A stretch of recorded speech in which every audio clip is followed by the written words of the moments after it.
The scent of lilies made me want to vomit. They filled the cathedral in massive arrangements, white and pristine and completely wrong for what this day actually was. A funeral for the girl I used to be, dressed up as a wedding. I stood before the full-length mirror in the bride's preparation room, my hands trembling as I smoothed the ivory silk of my wedding gown. The dress was a masterpiece, custom-made by Valentino himself, with delicate lace sleeves and a fitted bodice that emphasized curves I'd spent years trying to hide. The kind of dress every girl dreams of wearing. The kind of dress that should have made me feel beautiful. Instead, I felt like a lamb being prepared for slaughter. "Carmine, you look stunning." My mother's voice carried that forced brightness I'd learned to recognize over the years. The tone that meant she was lying to herself as much as to me. She adjusted my veil with practiced precision, her manicured fingers careful not to disturb the elaborate updo my hairstylist had spent 3 hours perfecting. "Thank you, Mama." The words came automatically, years of training in proper behavior making my responses smooth, even when my heart was shattering. Through the open window, I could hear the cathedral filling with guests. The cream of Italian society, powerful families from across the country, all gathered to witness the union that would cement the alliance between the Marino and Caccini dynasties. Politicians who owed my father favors, businessmen who needed his protection, and beneath it all, the undercurrent of fear that came with the territory. My father, Antonio Marino, controlled the southern regions with an iron fist wrapped in expensive Italian leather. And Lorenzo Caccini, the man I was about to marry, commanded the north with a ruthlessness that made even my father seem gentle. "Where is Ambra?" I asked, hating how my voice caught on my sister's name. My mother's hand stilled on my veil. "She's already seated with your aunt. You know she couldn't be in the bridal party, Kara. It would have been inappropriate." Inappropriate. The word was bitter on my tongue. What was truly inappropriate was marrying a man who wanted my younger sister, who had made it abundantly clear that I was merely a substitute, a strategic necessity he'd been forced to accept. I closed my eyes, remembering the conversation I'd overheard 3 weeks ago. I hadn't meant to eavesdrop. I'd simply returned early from a dress fitting and heard voices in my father's study. Lorenzo's deep baritone, always so controlled, had carried through the heavy oak door. "I'll marry Carmine as agreed, Antonio. The alliance is too important to let personal preference interfere. But understand this, I will never love her.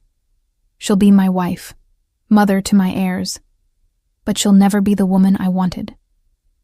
My father's response had been pragmatic, almost apologetic. "Ambra is too young, Lorenzo, and you know our traditions. The eldest daughter must marry first."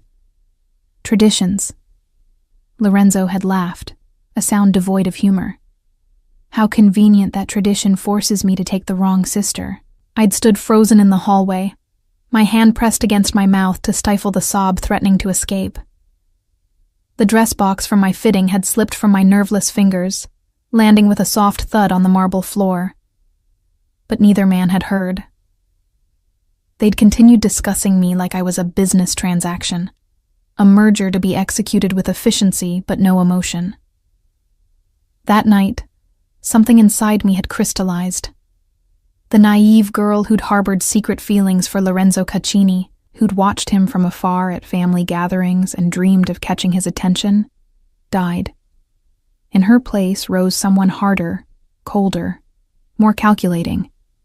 If Lorenzo wanted to treat this marriage as a business arrangement, then that's exactly what he'd get. But I'd make sure he regretted every moment of it. "Carmine." My mother's sharp tone pulled me back to the present. "The photographer is waiting. We need the pre-ceremony portraits." I opened my eyes and met my reflection again. The woman staring back looked like a bride from a fairy tale. Dark waves cascading over bare shoulders, hazel eyes enhanced with subtle makeup, full lips painted a shade that matched the blush roses in my bouquet. I looked like someone getting everything she'd ever wanted. The irony would have been funny if it didn't hurt so much. The next hour passed in a blur of posed photographs and false smiles. My bridesmaids, daughters of allied families, fussed over my train and adjusted my veil between shots. They chattered excitedly about the reception, the honeymoon Lorenzo had planned in Amalfi, the gorgeous dress, the handsome groom. None of them knew the truth. None of them had heard what I'd heard.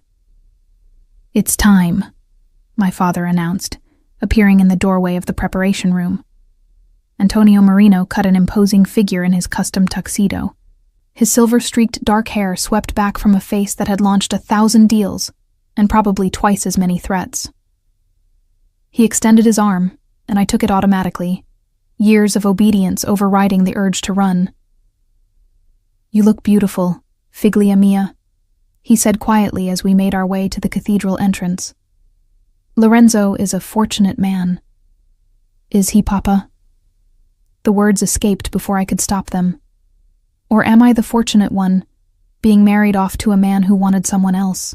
My father's jaw tightened, but his stride never faltered. "You know how this works, Carmine. Love is a luxury we cannot afford. Respect, loyalty, alliance, these are what matter. Lorenzo will treat you well. He'll protect you. That's more than most women in our world can hope for." "What about what I hoped for?" I whispered, but the cathedral doors were opening, and the wedding march had begun, drowning out my words. The cathedral was magnificent. Candlelight flickered from hundreds of candelabras, casting dancing shadows across frescoed walls that had witnessed centuries of unions. The pews were packed with Italy's most powerful families, all turned to watch my procession down the seemingly endless aisle. But I only saw him. Lorenzo Caccini stood at the altar like a dark angel, all sharp angles and controlled power wrapped in an impeccably tailored tuxedo.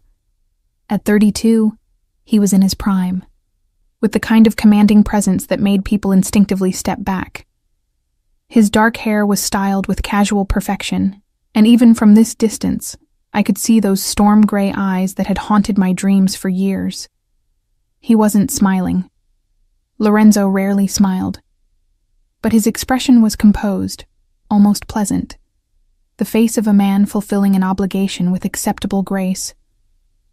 As I walked toward him on my father's arm, I studied every detail I could, the set of his broad shoulders, the strong line of his jaw, the way his hands hung relaxed at his sides. Everything about him screamed control, power, absolute certainty in his place at the top of the food chain. Good. Let him be certain. Let him think this would be easy. Our eyes met halfway down the aisle, and something flickered in those gray depths. Assessment, perhaps. Approval of my appearance, the way one might appreciate a well-chosen accessory. Nothing deeper. Nothing real. My fingers tightened on my father's arm, and I lifted my chin higher. If Lorenzo noticed the defiance in the gesture, he gave no sign. The ceremony passed in a haze of Latin prayers and solemn vows. I spoke my part clearly, firmly, letting each word ring through the cathedral.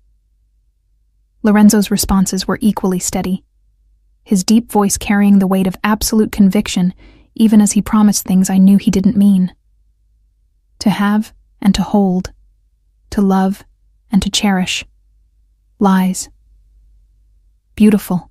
Necessary lies that would bind us together until death. When the priest pronounced us husband and wife, Lorenzo lifted my veil with practiced efficiency. His hands were steady as they framed my face, and for just a moment, we stood frozen, staring at each other. This close, I could see the faint scar along his left eyebrow, the result of a childhood fight he'd won decisively. I could smell his cologne, something expensive with notes of bergamot and sandalwood. Then he kissed me. It was proper, appropriate for the setting, but I felt it down to my toes. His lips were firm, controlled, giving nothing away. When he pulled back, his expression remained neutral, but something in his eyes had sharpened. The cathedral erupted in applause. We turned to face our audience as husband and wife, and I saw Ambra in the third row, her beautiful face pale, her dark eyes swimming with tears. For my baby sister, the one Lorenzo actually wanted, the one he'd been denied by tradition and timing and the cruel accident of birth order. I looked away, unable to bear the pity in her gaze. The receiving line was endless. Hundreds of guests filed past to offer congratulations and well wishes. I smiled until my face ached, accepted kisses on both cheeks, and murmured appropriate responses. Lorenzo's hand remained on the small of my back, a show of unity for our audience. Bellissima, old Don Salvatore wheezed, his gnarled hands clasping mine. Lorenzo, you've chosen well. She'll give you strong sons. I have no doubt, Lorenzo replied smoothly, and I felt his fingers press slightly harder against my spine, as if I were a broodmare being evaluated for stud purposes. The thought made anger flash hot through my veins, but I kept my smile fixed in place. By the time we reached the reception at my father's estate, I was exhausted from the effort of maintaining my facade. The ballroom had been transformed into something from a dream. All white roses and crystal chandeliers, and enough champagne to float a small navy. Our first dance as husband and wife was perfectly choreographed. Lorenzo led with the confidence of a man who'd been trained in such things since childhood, and I followed, because I'd had the same training. We moved together with mechanical precision, looking every bit the perfect couple. You look beautiful tonight, Lorenzo said quietly, his mouth near my ear so only I could hear over the music. Thank you. I kept my voice equally low. Though I suspect any woman would look beautiful in Valentino and diamonds. His eyes narrowed slightly. That's not what I meant. Wasn't it? I met his gaze directly, letting him see past the bride's pleasant smile for just a moment. Don't worry, Lorenzo. I understand exactly what tonight is about. What this marriage is about. You don't need to pretend otherwise when we're alone. Something dangerous flashed across his face. Careful, Carmine. You're my wife now. I'd advise you to remember that. Oh, I remember. I smiled, sweet as poisoned honey. Do you remember what you said to my father? About how I'll never be the woman you wanted? Because I remember that very clearly. He went very still, his hand tightening on my waist. You were eavesdropping. I was returning from a fitting. You were discussing me like I was a piece of property. I don't think the fault here is mine. The music swelled around us, violins reaching a crescendo that masked the tension crackling between our bodies. To everyone watching, we looked like newlyweds lost in each other. Only we knew the truth. We need to talk, Lorenzo said flatly. Privately. Of course, marito. I used the Italian word for husband deliberately, letting it drip with irony. After all, we have a lifetime to talk, don't we? A lifetime of you wishing I were someone else. His jaw clenched, but the song was ending, and we had to maintain appearances. He released me with deliberate care and led me off the dance floor, his hand never leaving my back. The rest of the reception blurred together. More champagne, more well-wishers, more photographs capturing the beautiful lie. I danced with my father, with Lorenzo's cousins, with various business associates whose names I'd never remember. Lorenzo disappeared for stretches of time, pulled into hushed conversations with men whose faces I recognized from my father's private meetings. Business never stopped, not even on a wedding day. It was nearly midnight when Lorenzo finally appeared at my side again. It's time to leave, he said simply. My heart skipped a beat. Of course, the wedding night. Another tradition, another obligation, another performance for an audience that would gossip tomorrow about whether the marriage had been properly consummated. I nodded, maintaining my composure even as dread coiled in my stomach. Whatever happened next would set the tone for everything that followed. We said our goodbyes amid a shower of rice and rose petals. Lorenzo's hand was firm on my elbow as he guided me to the waiting car, a sleek black Mercedes that screamed money and power. The driver opened the door, and I slid inside, my wedding dress pooling around me like sea foam.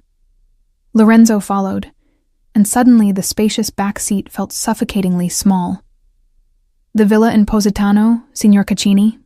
the driver asked. "Yes. Take the scenic route. There's no rush." The car pulled away from my father's estate, leaving behind the lights and music and the last remnants of the girl I used to be. I stared out the window at the Italian countryside rolling past, moonlight silvering the olive groves and vineyards. Somewhere in my chest, my heart was beating too fast, my breath coming too shallow. "Carmine." Lorenzo's voice was quiet, controlled. "Look at me." I turned slowly, meeting those gray eyes that gave away nothing. "What you overheard," he began, and I could see him choosing his words with care. "I won't apologize for speaking honestly to your father, but I will say this. You are my wife now. That means something to me, even if it's not what either of us would have chosen." "How gracious of you." I couldn't keep the bitterness from my voice. "Tell me, Lorenzo, does Ambra know? Does she know you wanted her?"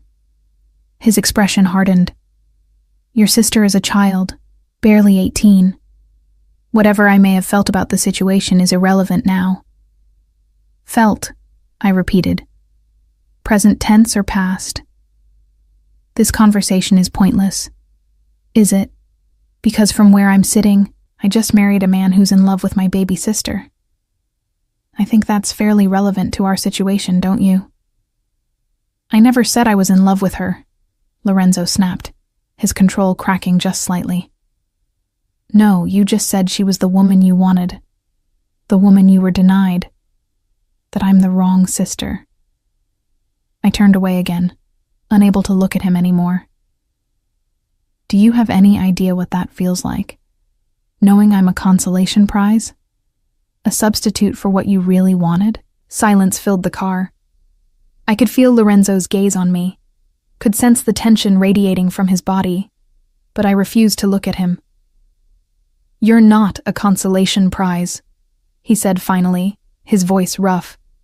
"You're my wife, the mother of my future children, the woman who will stand beside me as I build my empire. That's not nothing, Carmine." "No," I agreed softly, still staring out at the dark landscape. "It's not nothing, but it's not love either, is it? It's duty. Obligation. A business arrangement dressed up in white silk and wedding vows. Love is a luxury people like us can't afford," Lorenzo said, echoing my father's words from earlier. "What we have is more important, more lasting." I laughed, the sound bitter even to my own ears. "Keep telling yourself that, Lorenzo. Maybe eventually you'll believe it." The rest of the drive passed in heavy silence. When we finally arrived at the villa, a beautiful stone structure perched on cliffs overlooking the Mediterranean, I felt like I was walking to my execution. Lorenzo helped me from the car with impeccable courtesy, his hand steady on mine even as I trembled. Inside, the villa was lit with soft candlelight, rose petals scattered across marble floors leading to the bedroom. Someone had prepared a romantic scene for us. The irony was almost painful. "I'll give you privacy to change," Lorenzo said, his voice carefully neutral. "The bedroom is upstairs, first door on the right." I nodded, not trusting my voice, and climbed the sweeping staircase alone. The bedroom was stunning. All antique furniture and French doors opening onto a balcony with ocean views. My luggage had been brought up and unpacked by invisible hands. I found the nightgown that had been laid out, white silk and lace, and changed mechanically. Removed my jewelry. Took down my hair. Washed my face free of makeup until I looked like myself again, not the polished bride from the ceremony. When Lorenzo finally entered, I was sitting on the edge of the massive bed, hands folded in my lap, waiting. He'd changed too, into dark pajama pants and nothing else. I tried not to notice the defined muscles of his chest and abdomen, the way candlelight played across his skin, making him look like some Renaissance sculpture come to life. "Carmine." He stopped a few feet away, and for the first time all day, he looked uncertain. "I know this isn't what either of us planned, but we're here now. We've made our vows. We can make this work." "Can we?" I stood, meeting his eyes directly. "Tell me something honestly, Lorenzo. When you look at me, do you see me? Or do you see her?" His jaw clenched. "That's not fair. None of this is fair." I moved closer until we were almost touching.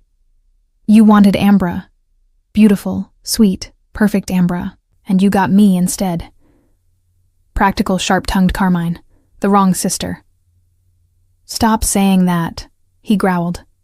"Why?" "It's true." I tilted my head back, refusing to be intimidated by his size, his power, his barely controlled anger. "But here's what you need to understand, Marito. I'm not going to spend our marriage trying to be someone I'm not.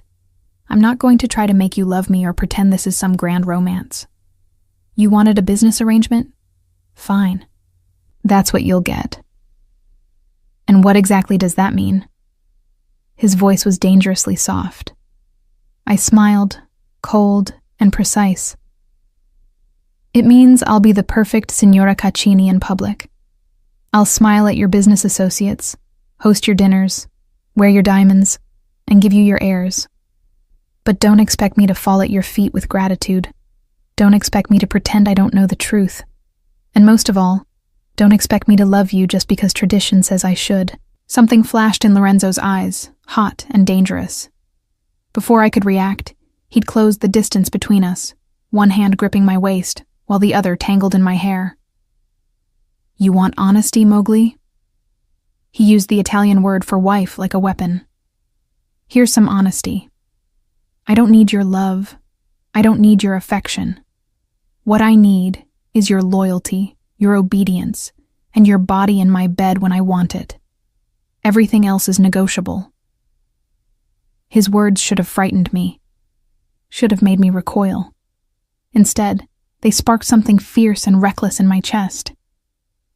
"Then take it," I challenged, my voice steady even as my heart raced. "Take what you think you're entitled to, but don't expect me to make it easy."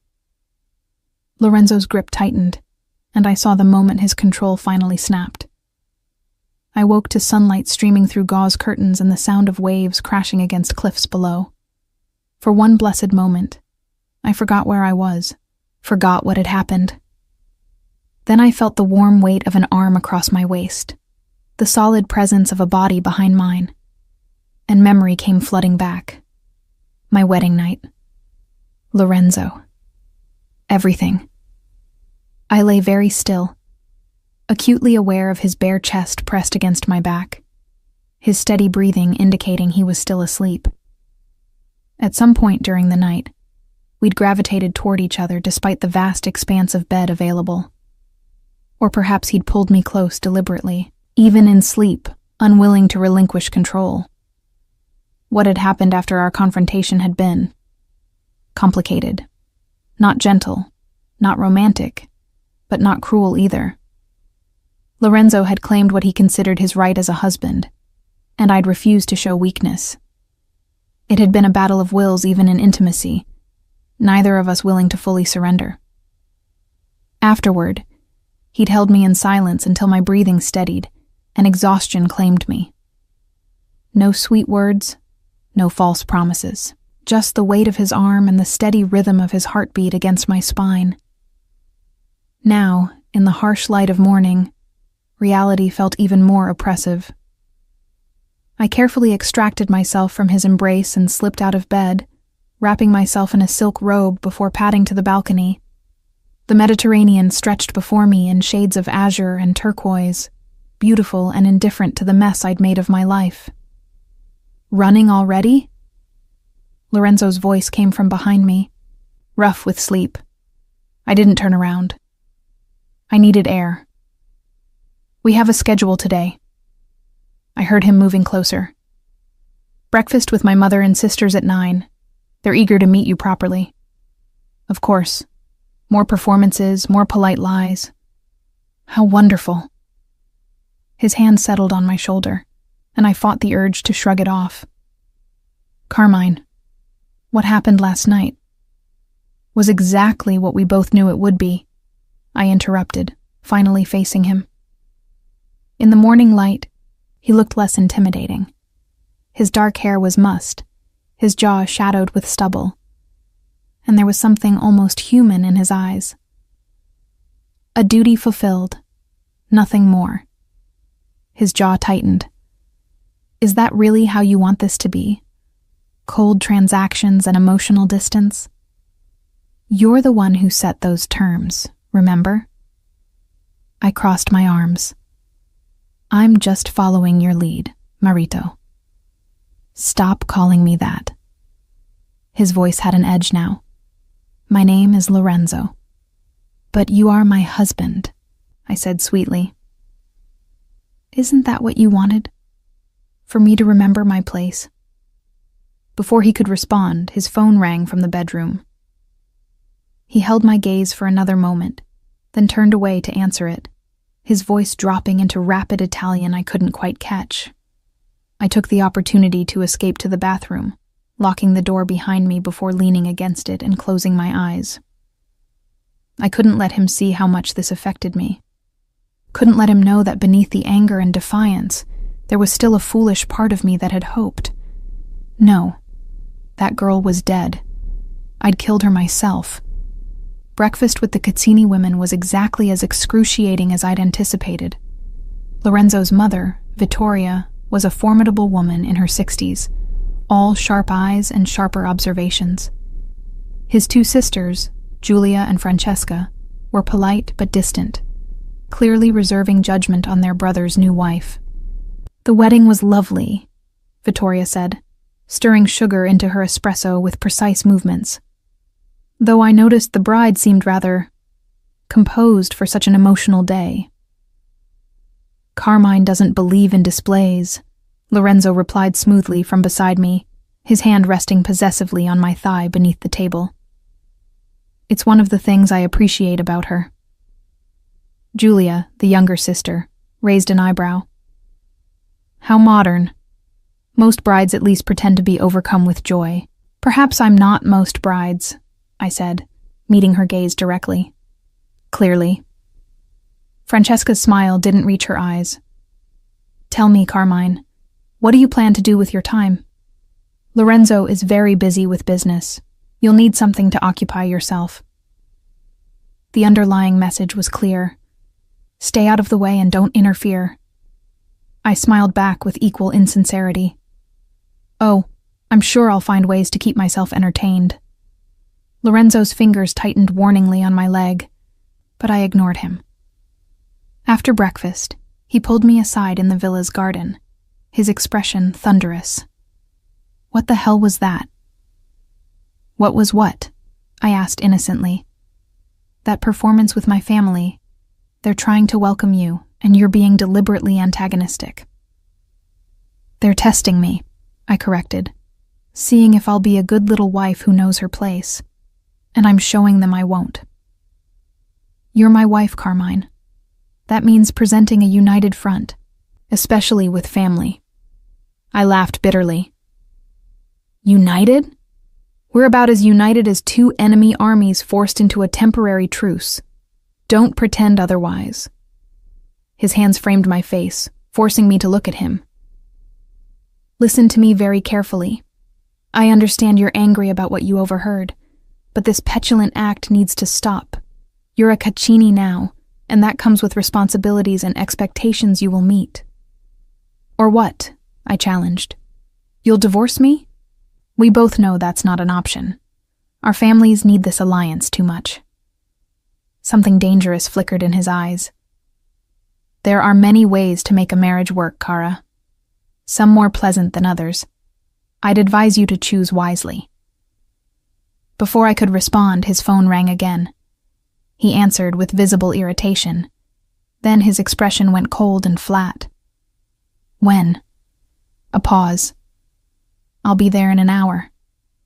He ended the call and looked at me. I have to return to Rome. Immediately. Business? I asked, though I already knew the answer. Always. He was already moving toward the villa, his mind clearly shifting to whatever crisis demanded his attention.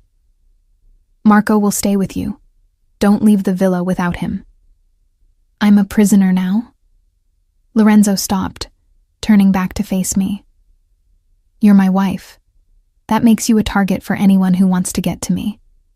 Marco isn't a jailer. He's protection. How reassuring, I muttered. He was gone within the hour, leaving me alone in the beautiful villa with a burly bodyguard named Marco, who spoke maybe 10 words total. I spent the day exploring, discovering the extent of my gilded cage. The villa was stunning, all antique furniture and original artwork. The wine cellar alone probably cost more than most people's houses. Every room spoke of wealth, accumulated over generations, power built on foundations I didn't want to examine too closely. That evening, as I was reading on the terrace, Marco appeared. Signora, there's a call for you. I took the phone he offered, expecting Lorenzo. Instead, a woman's voice came through, warm and familiar. Carmine, it's Julia. I wanted to apologize for this morning. I straightened in surprise. Oh? My mother can be. Intense. And Francesca is protective of Lorenzo. But I think we got off on the wrong foot.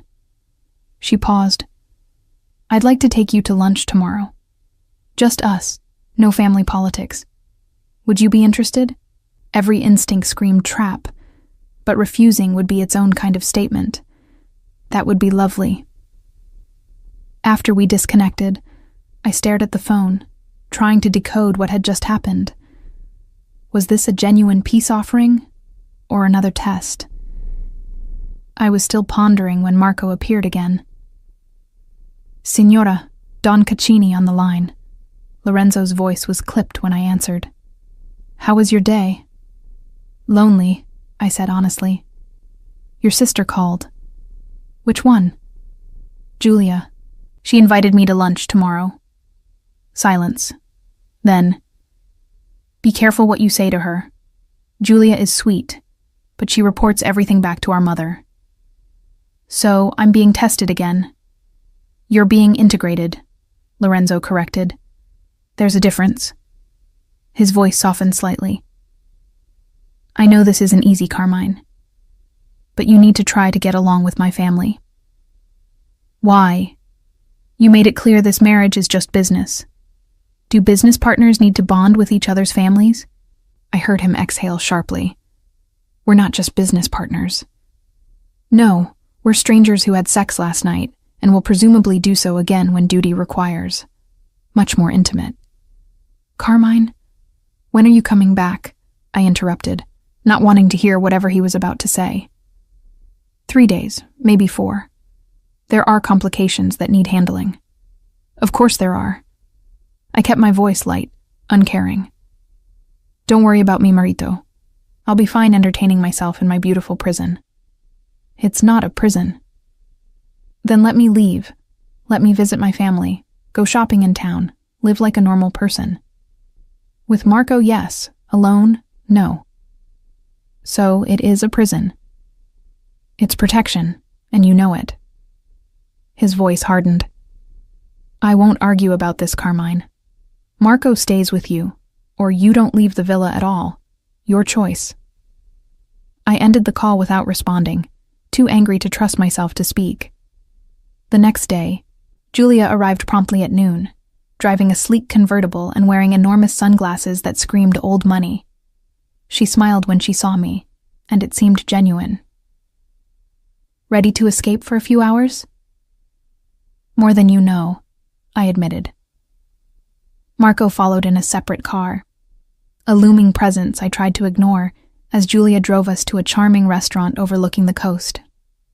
Over wine and pasta, she proved to be surprisingly easy to talk to. I know what you're thinking, she said after our food arrived, that I'm spying for Mama, reporting back on Lorenzo's strange new wife. The thought had crossed my mind. She laughed. I probably will tell her something. She'd know if I didn't. But I'm also genuinely curious about you. Lorenzo has never shown interest in anyone before, and suddenly he marries you. It's intriguing. He married me because our fathers arranged it, I said flatly. Nothing more. Julia studied me over her wine glass. Is that what he told you? Among other things. Lorenzo has a way of saying what he thinks he should, rather than what he actually feels, she said carefully. He's been trained his whole life to compartmentalize, to separate emotion from duty. Well, he's excellent at it, I said bitterly. She was quiet for a moment. My brother isn't an easy man to love, but he's not incapable of it either, despite what he might think. Our father was. Difficult. He taught Lorenzo that emotion was weakness, that caring for people made you vulnerable. Your father sounds delightful. He was terrifying, Julia said simply, and he shaped Lorenzo into someone equally terrifying in many ways. But there's more to my brother than the cold businessman he shows the world. If you say so. She leaned forward. Carmine, I don't know what happened between you two, what was said or promised, but I do know this. Lorenzo doesn't do anything halfway. If he married you, even if it started as an arrangement, he won't half-ass being your husband. Give him time to figure out what that means. I wanted to tell her about the conversation I'd overheard, about Ambra, about being the wrong sister. But something held me back. Instead, I just nodded and changed the subject. We spent another hour talking about lighter things. Her life in Milan, her failed engagement to a banker, her dreams of opening an art gallery. By the time she dropped me back at the villa, I almost felt like I'd made a friend. But as I watched her drive away, I couldn't shake her words. Was there more to Lorenzo than what I'd seen? Or was I just desperate enough to believe there might be? That night, I discovered the first sign that my isolation wasn't as complete as I'd thought. While looking for a book in Lorenzo's study, I found a folder labeled with my name. Inside were photographs, dozens of them, dating back months. Me leaving work, me having coffee with friends, me shopping for groceries, me walking through the park near my old apartment. Someone had been watching me long before the wedding was ever announced, long before I'd become necessary to the alliance. My hands trembled as I flipped through the images, my mind racing. Why? Why would Lorenzo have had me followed? What was I missing? The sound of a car in the driveway made me quickly return the folder to its place. But as I headed upstairs, I couldn't shake the implications. This wasn't just an arranged marriage. This was something else entirely. And I was beginning to realize I'd underestimated Lorenzo Caccini completely. Lorenzo returned on the fourth day, appearing in the villa's doorway just after sunset, with the same controlled intensity he brought to everything. I was in the library, pretending to read while actually replaying my discovery of those surveillance photos over and over in my mind. Carmine. His voice made me look up from the book I hadn't been absorbing. He looked tired, I noticed. Shadows under his eyes, tension in his shoulders that hadn't been there before he left. Welcome back, I said neutrally, marking my page. He moved into the room, loosening his tie with one hand. We need to talk. Do we? I set the book aside. About what specifically? Your need to have me followed for months before we were married? Or perhaps about why those photos exist at all? He went very still. You went through my study. I was looking for a book. I found surveillance instead. I stood, crossing my arms. Care to explain, Marito? His jaw tightened at my use of the formal term, but his voice remained controlled. How much did you see? Enough. Months of photos, Lorenzo. Someone watching me, documenting my movements, my habits. I moved closer. Why? He poured himself a drink from the bar cart, his movements deliberate. Sit down. I'd rather stand. Carmine. His voice carried a warning. Please. The please surprised me enough that I complied, settling back into my chair. Lorenzo took the seat across from me, cradling his whiskey glass. What do you know about how our marriage was arranged? He asked finally. That our fathers decided it would strengthen the alliance between our families. That tradition required the eldest daughter to marry first. I paused. That you wanted Ambra instead. Something flickered across his face. It's more complicated than that. Then uncomplicate it for me. He took a long drink before speaking. 2 years ago, I attended a charity gala in Naples. Your father was there with both his daughters. I noticed you first. The words hung between us, unexpected and confusing. What? Ambra is beautiful, yes. Everyone notices Ambra. His gray eyes met mine. But you were the one I couldn't stop watching. The way you handled the social politics, navigated conversations with people twice your age, made alliances without seeming to try. You were 19, and you already understood the game better than most people who'd been playing it their whole lives. I stared at him, my mind refusing to process what he was saying. You're lying. I'm not. He leaned forward, elbows on his knees. I asked your father about you that night. He said you were too young, that any marriage discussions would have to wait. So I waited. Then why? I couldn't finish the question. Because 6 months ago, I heard rumors that your father was considering an alliance with the Rossi family, that he planned to offer you to Marco Rossi's son. Marco Rossi. The name alone made my stomach turn. His son Dante was known for his cruelty, his volatile temper, his collection of broken women who'd made the mistake of catching his attention. Papa wouldn't have, I whispered, though I wasn't sure. He was considering it. Lorenzo's voice was flat. The Rossi alliance would have been advantageous for him. And you were getting older, harder to marry off with Ambra waiting in the wings. He was being practical. So you what? Decided to save me? The bitterness in my voice surprised even me. I decided to act before someone else did. He drained his whiskey. I approached your father with a counter-proposal. A marriage alliance between our families that would be far more beneficial than anything the Rossis could offer.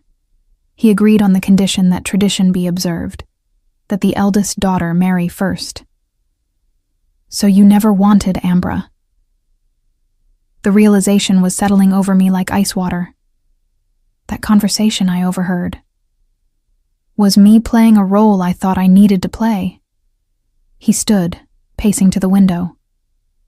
Your father was suspicious of my interest in you specifically.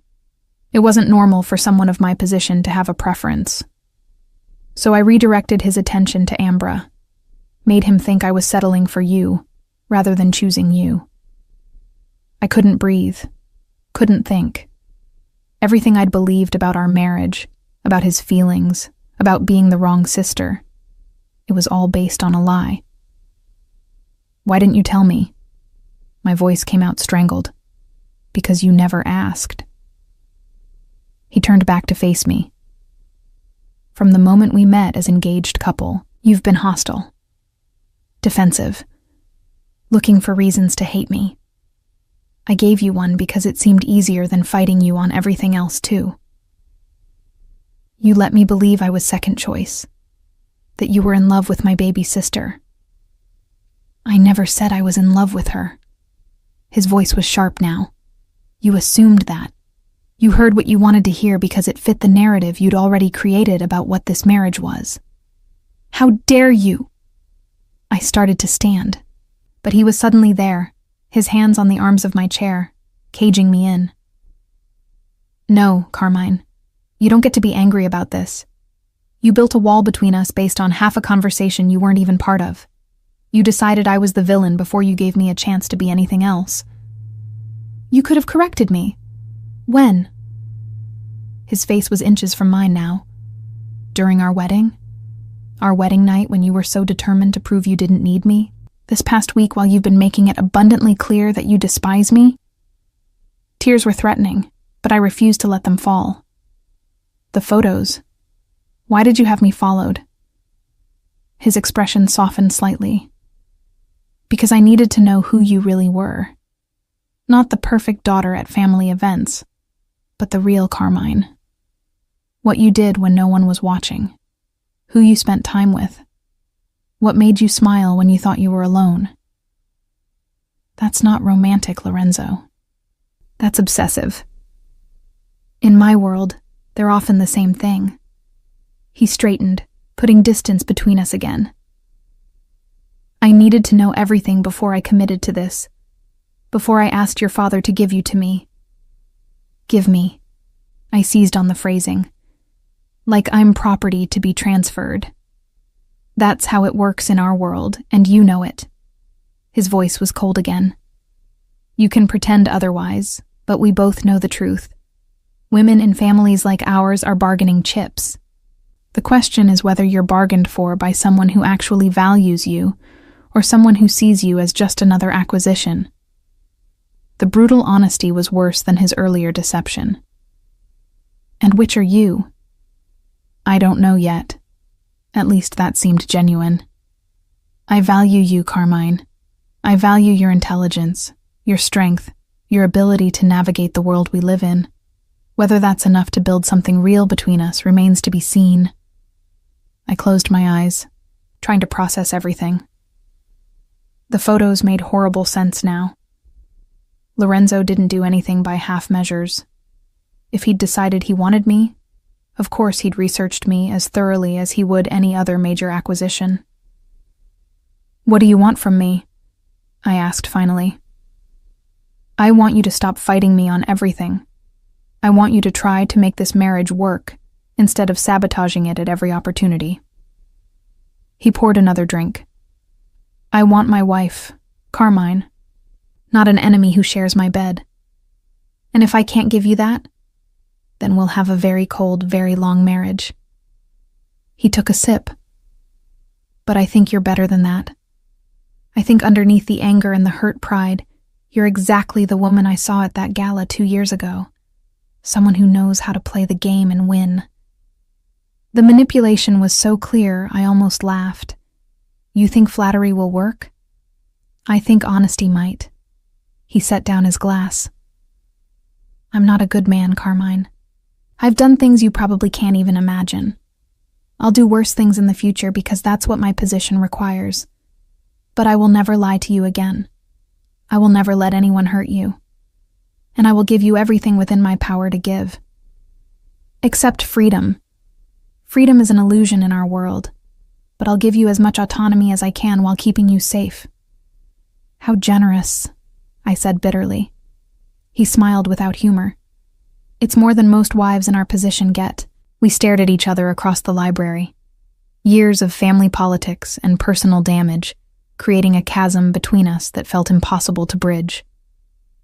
I need time, I said finally, to process this, all of it.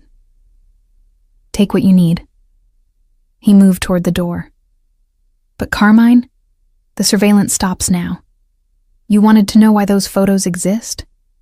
They exist because I was trying to know you from a distance. Now you're my wife. I can learn you up close instead. After he left, I sat in the darkening library for a long time. My mind kept returning to that gala 2 years ago, trying to remember if I'd noticed him watching me. Had there been a moment when our eyes met? Had I felt something even then without knowing what it meant? I remembered the event vaguely.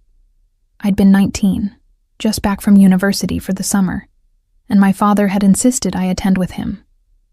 Ambra had been there too, drawing attention as she always did with her ethereal beauty and sweet demeanor. I'd spent the evening doing what I did best, making myself useful, facilitating introductions, smoothing over awkward conversations, helping my father network with people who could be assets. I'd worn a navy blue dress that I'd thought made me look mature, professional. Had Lorenzo really been watching me? Or was this just another manipulation?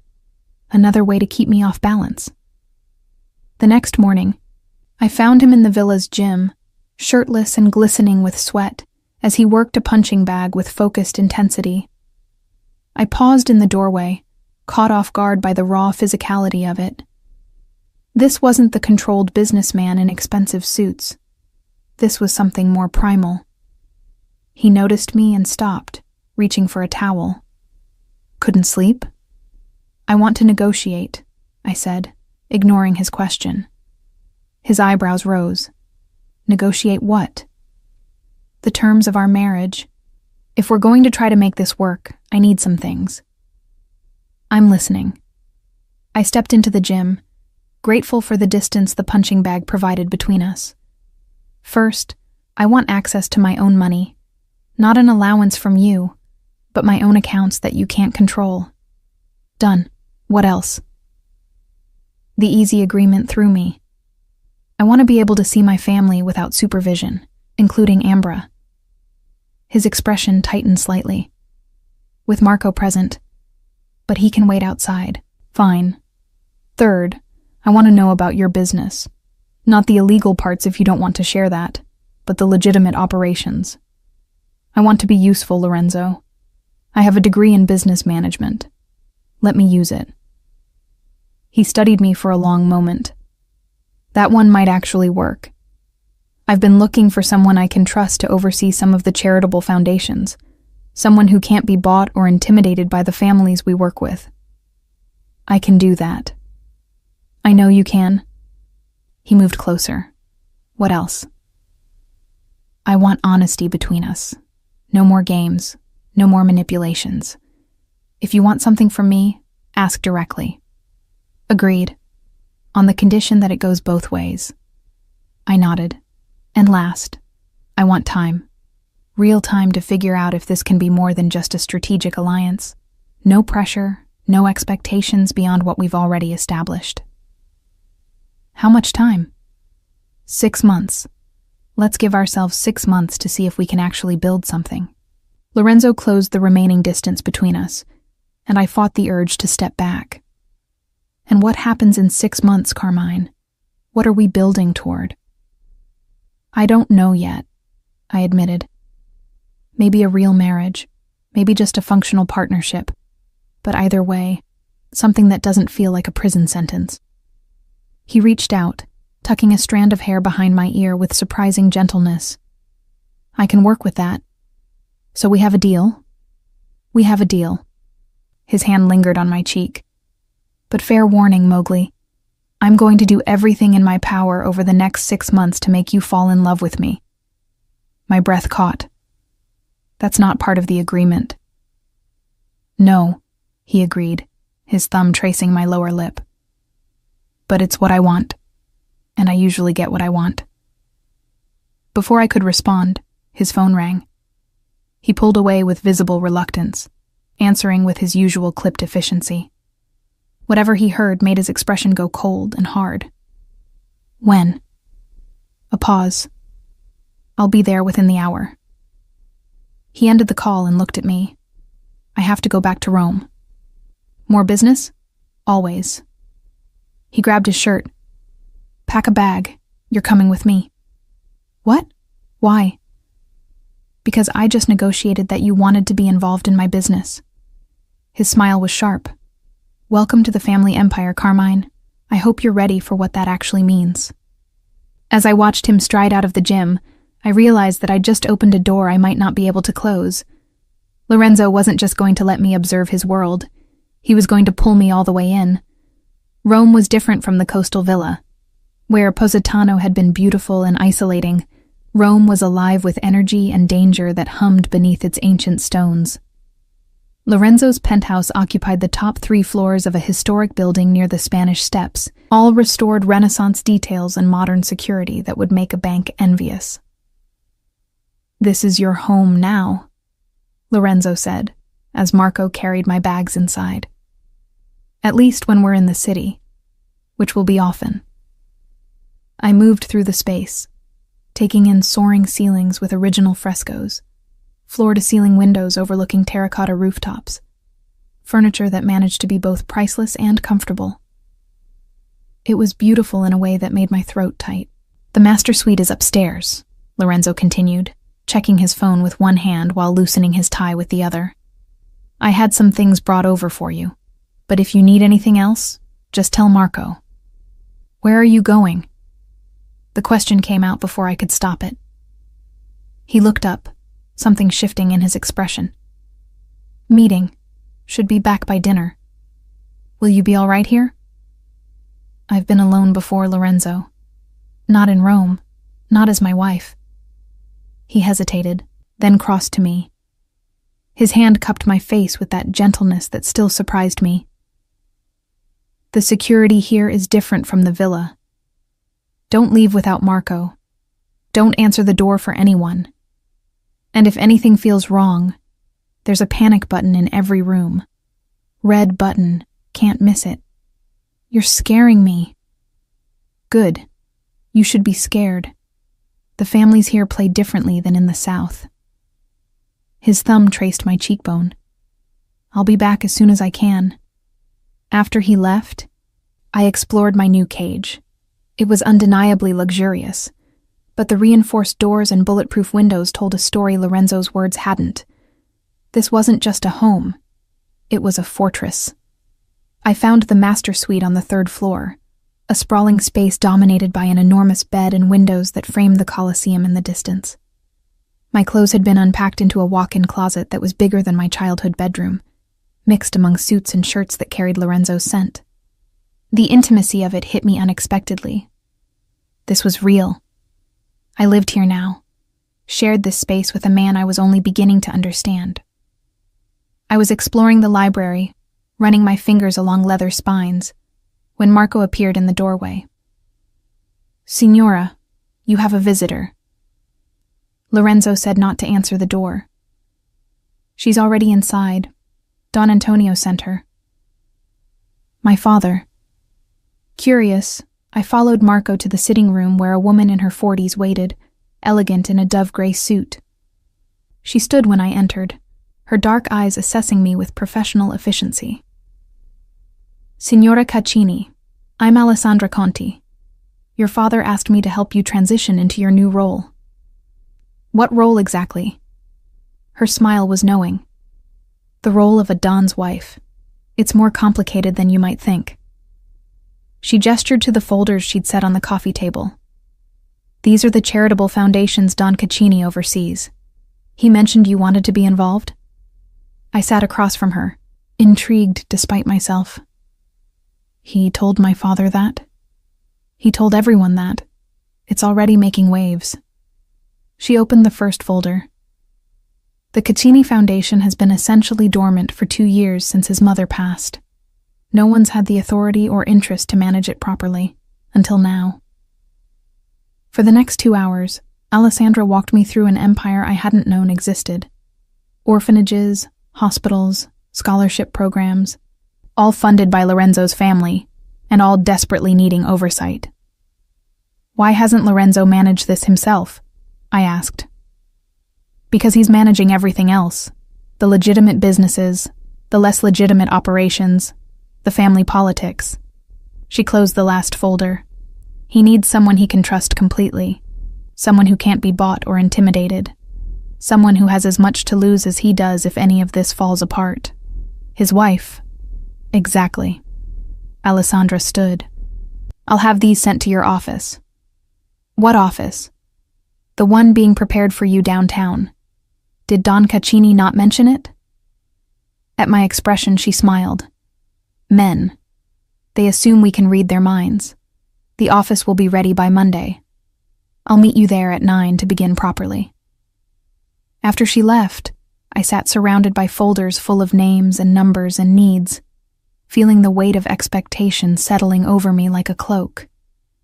This was what Lorenzo had meant about being useful. This was my place in his world. I was still absorbing it when he returned just after sunset, bringing with him the metallic scent of tension that clung to his clothes. How did it go? I asked from the sofa where I'd been reviewing foundation documents. Complicated. He poured himself a drink, his movements sharp with controlled agitation. The Romano family is making moves in territory they know belongs to us. It's a provocation. What will you do? He looked at me, something calculating in his gaze. Do you really want to know? I asked, didn't I? Lorenzo settled into the chair across from me, cradling his whiskey. The Romanos are testing me. They think because I just got married, I'm distracted. Weak. They're wrong. But I need to demonstrate that clearly. How? By taking something they value more than the territory they're encroaching on. His smile was cold. Their shipping contracts through the port. Without those, their entire operation collapses. That's not illegal. The way I'll do it? Questionable. But you're right. It stays on the legal side of the line. Mostly. He took a sip. This is what you wanted, Carmine. To understand my world. Are you sure you're ready? I thought about it. Really considered what he was asking. Then I opened one of Alessandra's folders. The Romano family donates to several of the same charities the Caccini Foundation supports. What if those charities suddenly found other, better funding sources? What if the Romano name stopped being associated with anything positive? Lorenzo went very still. Go on. You take their shipping contracts. I take their reputation. By the time we're done, they won't just lose territory. They'll lose face. And in your world, isn't that worse? His expression was unreadable for a long moment. Then he smiled, genuine, and almost proud. You're devious, Mowgli. I like it. I learned from the best. I closed the folder. My father plays this game too. I just never had a reason to play it myself before. And now? Now I have a foundation to build, and a husband whose reputation affects my own. I met his eyes. If the Romanos want to test you, they test me too. I don't appreciate that. Lorenzo set down his drink and crossed to me, pulling me to my feet with a gentleness that belied the hunger in his eyes. Do you know what you're doing to me? What am I doing? Making it very difficult to give you the time you asked for. His hands settled on my waist, making me want things I promised myself I wouldn't rush. My breath caught as he leaned closer, his lips brushing my ear. What things? You, completely. Not just your body, but your loyalty, your trust, your partnership in everything. He pulled back enough to look at me. I want my wife, Carmine. The real one, not the performance we put on for everyone else. We have a deal. 6 months. I know. His thumb traced my lower lip. But that doesn't mean I can't try to accelerate the timeline. Before I could respond, his phone buzzed. He checked it with a curse. I have to take this. He stepped away, speaking in rapid Italian too quick for me to follow. But I watched his face change, saw the controlled fury building behind his eyes. When he ended the call, his expression was carved from stone. We have a problem. What kind of problem? The kind that requires you to pack an overnight bag immediately. He was already moving toward the bedroom. We're leaving Rome, now. Lorenzo, what's happening? He paused in the doorway, and for the first time since I'd met him, I saw something close to fear in his eyes. Someone sent a message to my office. A threat. Against you specifically. Ice flooded my veins. What did it say? That the easiest way to hurt a Don is through his wife. His voice was flat, controlled, but I could see the rage simmering beneath. That you're a weakness they intend to exploit. So, we run? We strategically relocate until I can identify the threat and eliminate it. He disappeared into the bedroom, already issuing orders into his phone. I stood frozen in the sitting room, surrounded by folders full of charitable work and good intentions, and realized with crystalline clarity that Lorenzo had been right. I'd asked to understand his world, to be part of it, to be useful. Now I was learning that being his wife meant being a target. And the only thing standing between me and whoever wanted to use me against him was Lorenzo himself. The question was whether that was enough. The safe house was a converted monastery in the Tuscan hills, beautiful and remote, and surrounded by enough security to protect a small nation. Lorenzo had barely spoken during the 2-hour drive, his jaw tight and his hand possessive on my thigh the entire time. Now, as Marco and 3 other men I didn't recognize swept through the building checking for threats that shouldn't exist, I watched Lorenzo pace the main room like a caged predator. "This is my fault," he said finally, his voice rough. "I got careless. Let people see that you matter to me." "I'm your wife. Of course I matter. Not like this." He stopped pacing, turning to face me. "Most marriages in our world are strategic, cordial at best. But we've been seen together too much, too publicly. The way I look at you, touch you, it tells a story I didn't mean to broadcast." "What story?" "That you're not just my wife. You're my weakness." He moved closer, his hands framing my face. "And in my world, weakness gets people killed." I should have been terrified. Instead, something warm unfurled in my chest at his words, at the raw emotion bleeding through his usual control. "Then we make me a strength instead," I said, covering his hands with mine. "You wanted a partner, Lorenzo. Let me be one." Before he could respond, Marco appeared in the doorway. "Building secure, boss. Perimeters set. Nothing gets close without us knowing." Lorenzo nodded, some of the tension leaving his shoulders. "Good.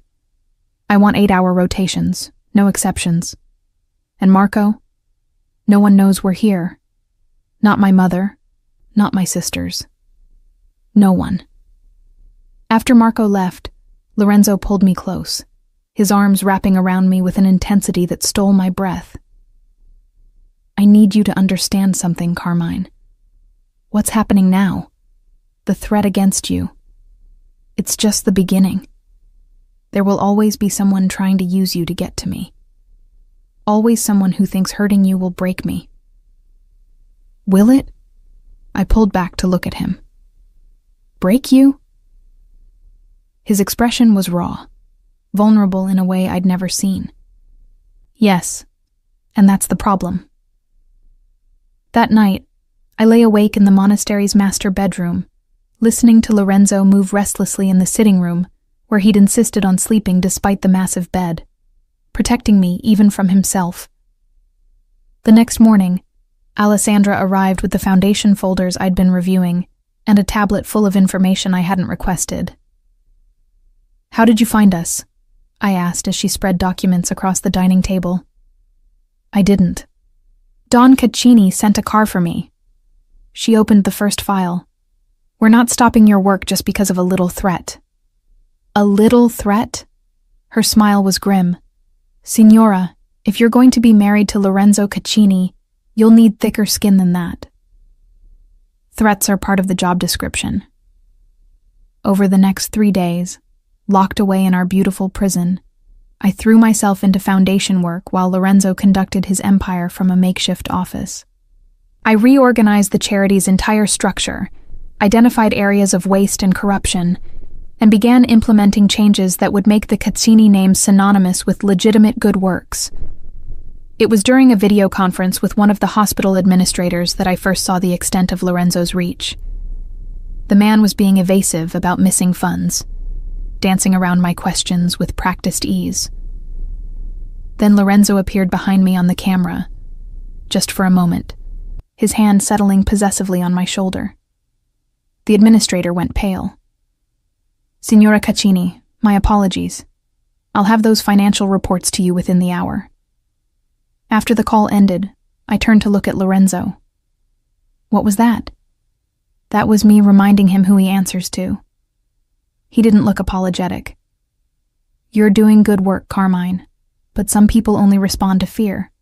Let me be the fear so you can be the compassion."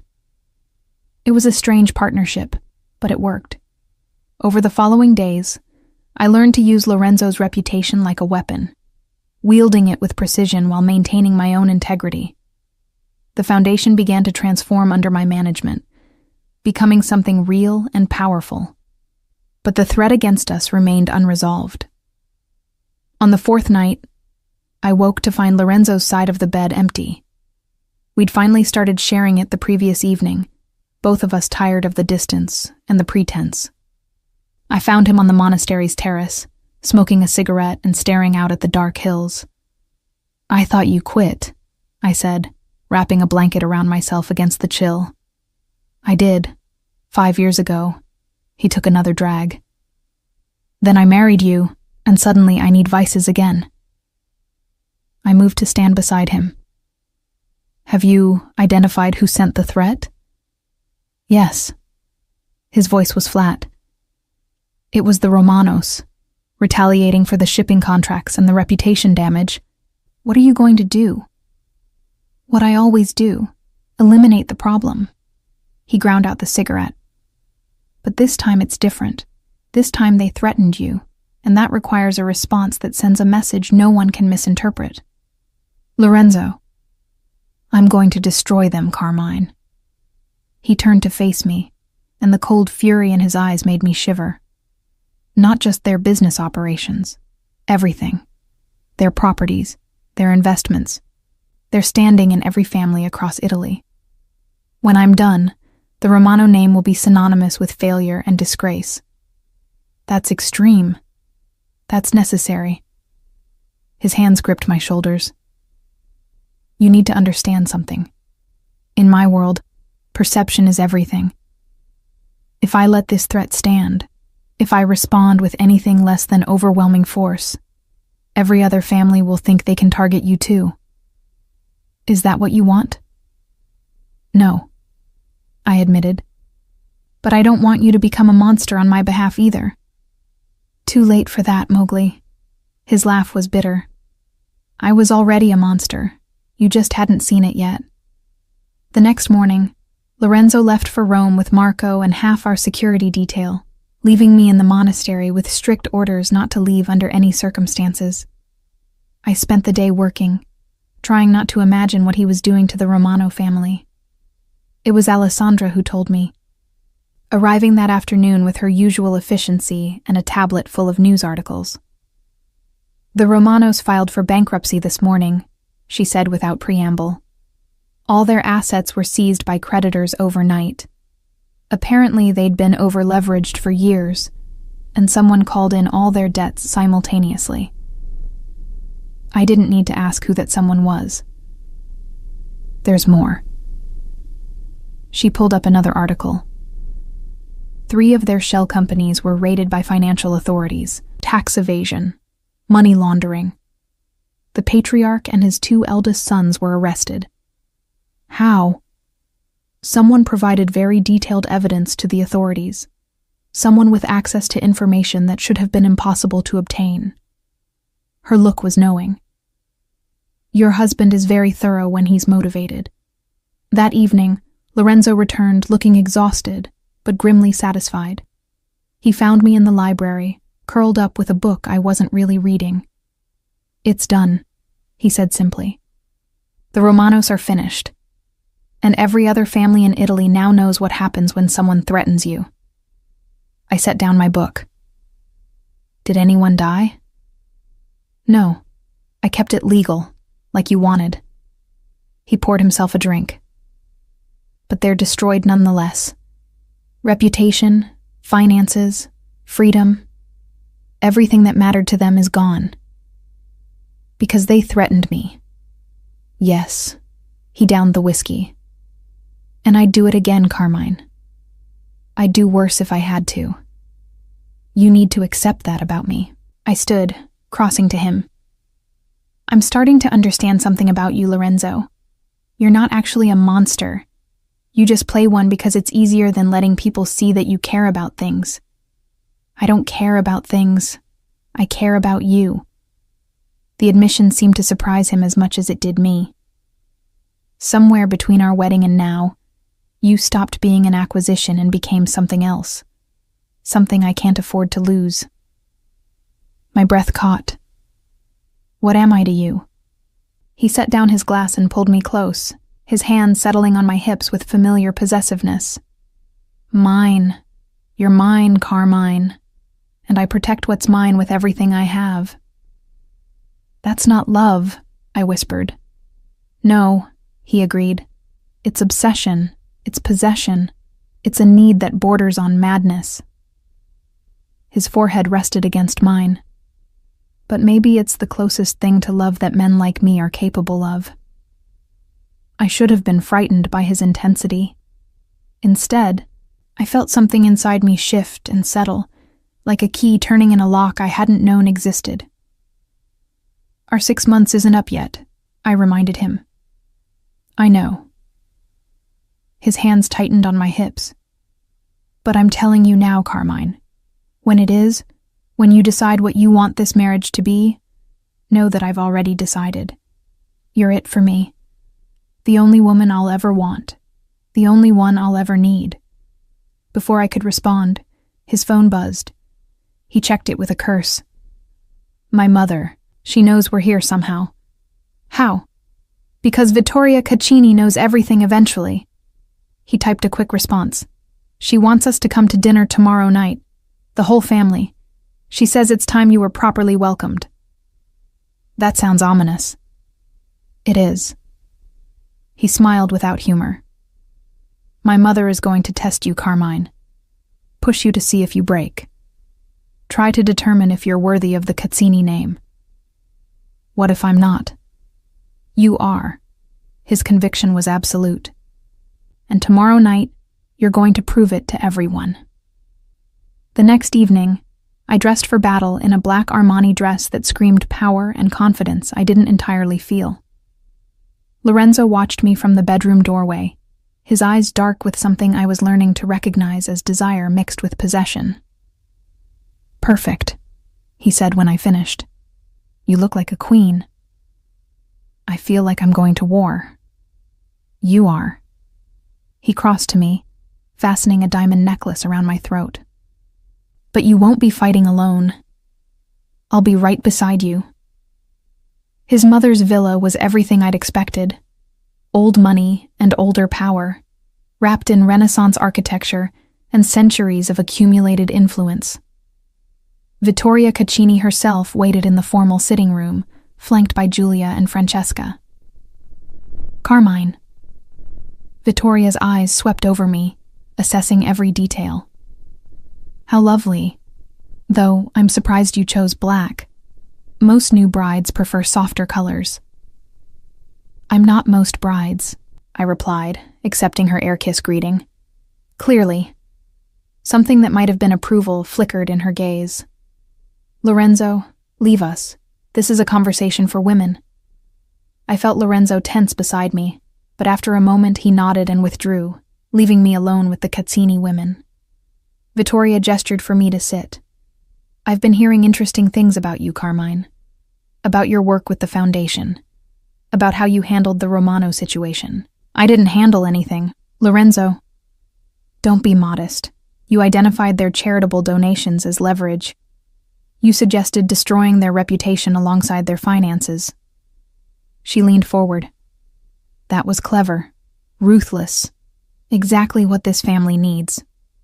I blinked, surprised. "I thought you were going to test whether I was good enough for your son." "Oh, I am testing you." Her smile was sharp. "But not the way you think.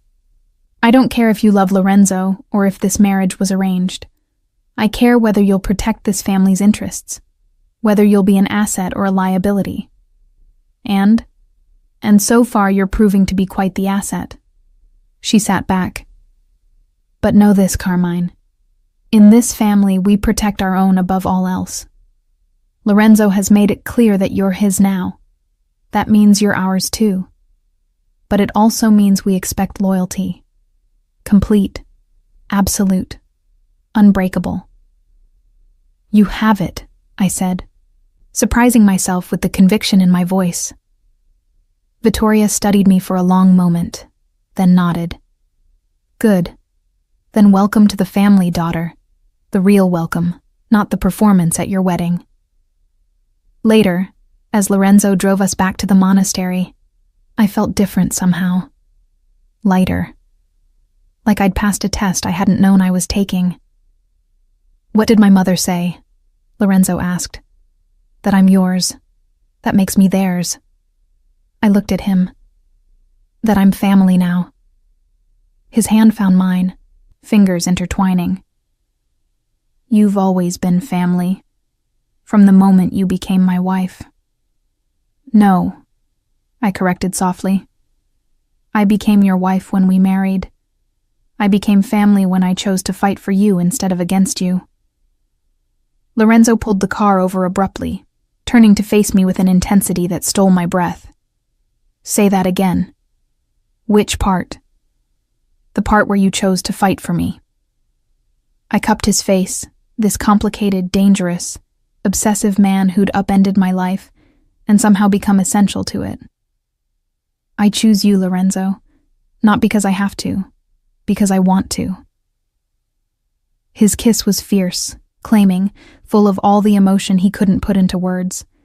And when we finally broke apart, both breathing hard, I knew something fundamental had shifted between us. The 6 months we'd agreed on suddenly seemed far too long to wait. Word count 1, 291 words. And would you like me to continue with part 6? Continuer 1030. Orchestrated climactic finale uniting protagonists through conflict and choice. This is part 6, the final part. According to the instructions. Part 6. Minimum 1,200 words. Maximum 1,350 words I need to wrap up the story with. The point of no return. A threat to their relationship, life that unites them. Maximum demonstration of his power. Her free choice to stay. Elimination of other options. A satisfying conclusion to their arc. The story has been building toward Carmine fully accepting Lorenzo and their marriage, transforming from arrangement to genuine partnership, love. I need to create a climactic moment that forces her to make a final choice, and show that they've truly become a team. Let me craft a compelling conclusion that ties everything together. The call came at 3 a.m, shattering the peaceful silence of the monastery, where Lorenzo and I had been living in our self-imposed exile. I felt him tense beside me before his hand shot out to grab his phone, his voice sharp and alert despite the hour. When? A pause, then his voice went deadly cold. I'm on my way. He was out of bed before I could fully wake, pulling on clothes with practiced efficiency. I sat up, my heart already racing. Lorenzo, what's wrong? Your father's been shot. The words didn't make sense at first, then ice flooded through my veins. What? How? Ambush outside his estate. He's alive, but critical. Lorenzo was already moving toward the door. Get dressed. We're leaving now. The drive to Naples was a blur of dark highways and Lorenzo's clipped phone conversations. He held my hand the entire time, his grip almost painful, but I needed the anchor. My father. Shot. The man who'd seemed invincible my entire life. Who did it? I finally asked as we crossed into Campania. We don't know yet. Lorenzo's jaw was tight, but there will be answers and consequences. We arrived at the private hospital to find it surrounded by my father's men, all armed, all on high alert. Inside, my mother sat in the waiting room, her usually perfect composure shattered. Ambra was beside her, her face streaked with tears. Mama. I crossed to her, pulling her into my arms. What happened? They came out of nowhere. Her voice was hollow. Your father and I were returning from dinner. The car in front exploded, then gunfire. So much gunfire. She gripped my hands. If Marco hadn't been driving, if he hadn't gotten us out of there.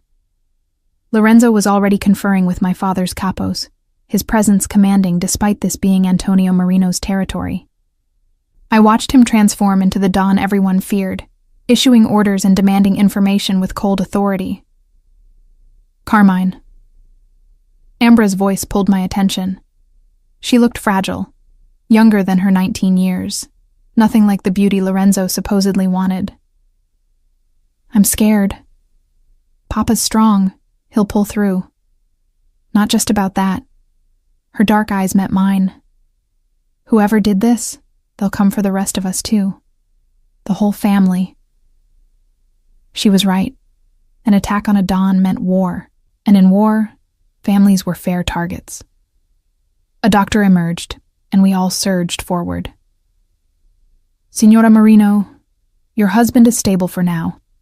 The next 48 hours are critical, but he's fighting. Relief made my knees weak. Lorenzo's hand settled on my lower back, steadying me. Can we see him? My mother asked. Immediate family only, 2 at a time. My mother went first with Ambra. When they emerged 20 minutes later, my mother looked marginally less devastated. He's awake, asking for you, Carmine. I entered the ICU room to find my father diminished in a way I'd never seen. Antonio Marino, the man who controlled the Southern Territories with absolute authority, looked old and fragile among the machines keeping him alive. Papa. I took his hand carefully, mindful of the IV lines. Carmine. His voice was weak, but steady. You came. Of course I came. With your husband. It wasn't a question. Good. You'll need him for what comes next. Don't talk like that. You're going to be fine. Maybe. Maybe not. He squeezed my hand with what little strength he had. If I don't make it, you need to know something. The alliance with the Cazzinis, it wasn't just strategic. I chose Lorenzo for you specifically. I know, Papa, he told me. Not all of it. His eyes met mine. 6 months ago, I received a threat. Against you specifically. Someone wanted to use you to control me, to force my hand in territories I controlled. He paused, breathing labored. Lorenzo found out. Came to me with a proposal. Marry you immediately. Put you under his protection where no one would dare touch you. My breath caught. The wedding. You rushed it because you were in danger. And Lorenzo Caccini made it clear that anyone who touched you would face consequences that would make the Romano situation look like mercy. He closed his eyes. I gave you to him not because I had to, but because I knew he'd keep you safe when I couldn't. Tears streamed down my face. Who threatened me? The same people who shot me tonight, I suspect. The DeSantis family. They want our territories, our power. His grip tightened. Promise me something, Figlia. Promise me you'll let Lorenzo handle this. Don't try to be brave or noble. Let him do what he does best. Destroy them? Protect you. Everything else is just details. When I emerged from the ICU, Lorenzo was waiting. He took one look at my face and pulled me into his arms, holding me as I finally broke down. He told you, Lorenzo murmured against my hair. Why didn't you tell me? That I was in danger before we even married? Because you already had enough reasons to resent me. I didn't need to add savior complex to the list. He pulled back to look at me. And because I didn't do it for gratitude, Carmine. I did it because the thought of anyone hurting you made me capable of things that scared even me. The DeSantis family. They did this? His expression went cold. We're working on confirming it, but yes, all evidence points to them. What are you going to do? What I have to. He cupped my face. But first, I'm getting you somewhere safe. You, your mother, and Ambra. The DeSantis made their move. Now they're waiting to see how we respond. I'm not running again, Lorenzo. You're not running. You're strategically positioning yourself where I can protect you while I dismantle their organization. His voice was firm. This isn't negotiable, Mowgli. But before we could continue arguing, one of my father's capos approached, his expression grim. Don Caccini, we have a problem. Someone just delivered this. He handed Lorenzo a manila envelope. Inside was a photograph of me leaving the hospital that night. A red X drawn over my face, On the back, a message in Italian. The Merino Princess is next. Lorenzo went very still, the kind of stillness that preceded violence. When was this delivered? 10 minutes ago. Courier didn't wait for a response. Find him. Lorenzo's voice was ice. I want to know everything. Who hired him? Who gave him the package? Every detail of the chain of custody. After the capo left, Lorenzo turned back to me. This changes things. How? Because they're not just declaring war on your family. They're declaring war on mine. His hands framed my face. You're a Cazzini now, Carmine. An attack on you is an attack on me, on everything I've built. And I don't let attacks go unanswered. Over the next 48 hours, I watched Lorenzo orchestrate a response that was both brutal and brilliant.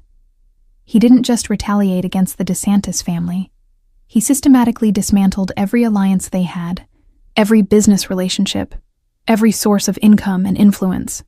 And he did it all while keeping me, my mother, and Ambra locked down in a secure location, surrounded by enough armed guards to invade a small country.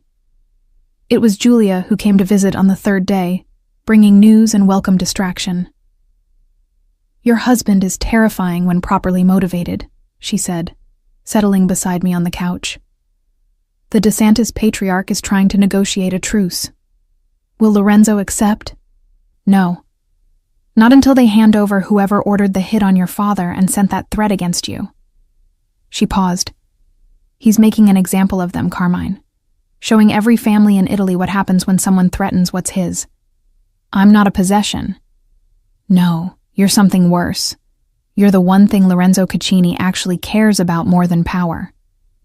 Her expression was serious. That makes you incredibly dangerous to everyone, including yourself. That night, Lorenzo finally returned, looking exhausted and covered in a fine layer of metaphorical blood. He found me in our bedroom, curled up with a book I wasn't reading. It's done, he said simply. The DeSantis family has been neutralized. The men responsible for your father's shooting are being dealt with by Antonio's people. The threat against you is eliminated. Dealt with how? In ways you don't need to know about. He sat on the edge of the bed. Your father is improving. Doctors say he'll make a full recovery. Relief washed through me. And us? Can we go home? Which home? His smile was tired. The villa? Rome?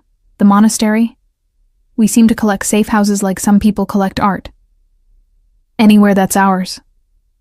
I set aside my book. Anywhere I can stop being the Merino princess or the Cazzini wife and just be Carmine. You're always Carmine to me. He pulled me into his arms, and I felt the tension finally start to drain from his body. But you're also mine. And after this week, after coming that close to losing you, I need you to understand something. What? Our 6 months? I can't wait anymore. His voice was rough. I need to know, Carmine. What do you want this marriage to be? Because I already know what I want.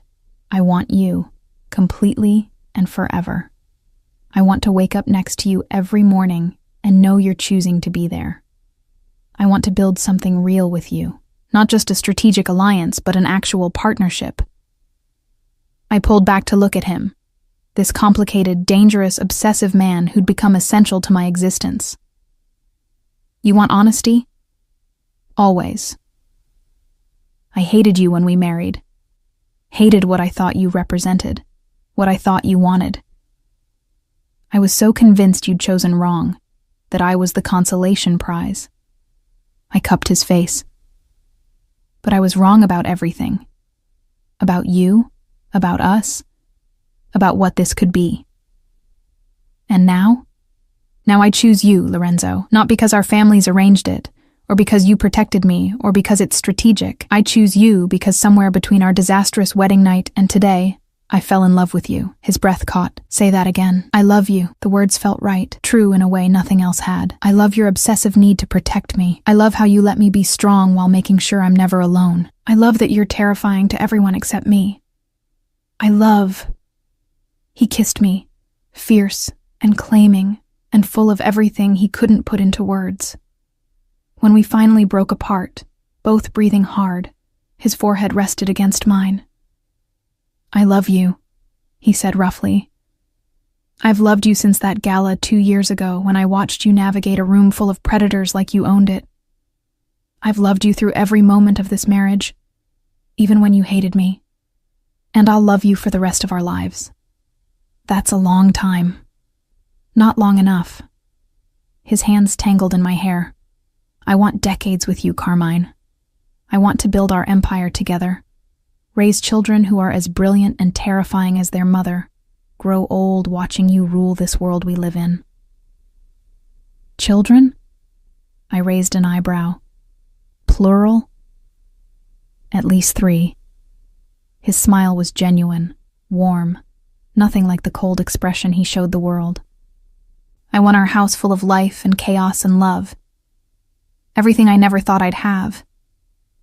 I kissed him again, slower this time, savoring the moment. Then I guess we should start planning for that future. We should. He stood, pulling me with him. But first, we're going home. The real home. And we're starting our marriage over, properly this time. No lies, no games, no misunderstandings. Just us. 3 months later, I stood in our Rome penthouse, watching the sunset paint the city in shades of gold and crimson. My hand rested on my still flat stomach, protecting the secret I'd discovered that morning. Lorenzo found me there, wrapping his arms around me from behind. What are you thinking about? The future. I leaned back against him. Our future. And what do you see? I turned in his arms, meeting those storm-gray eyes that had once terrified me and now felt like home. Everything. I see everything we're building together. The foundation helping thousands of people. Our families finally at peace. And I took his hand and placed it over my stomach. And the next generation of Caccinis, coming in about 7 months. Lorenzo went very still, his eyes widening with an emotion I'd never seen before. Pure, unguarded joy. You're pregnant. We're pregnant. I smiled. Apparently starting over properly was very effective. His laugh was genuine, transforming his face completely. Then he was kissing me, his hands cradling my face like I was made of spun glass. I love you, he whispered against my lips. You and our child, and this life we're building. I love you too. And I meant it, completely and without reservation. I'd married Lorenzo Caccini expecting a prison sentence. Instead, I'd found a partner, a protector, and against all odds, the love of my life. The girl who'd been the wrong sister was exactly the right woman for this particular man. And together, we were building something that would last forever.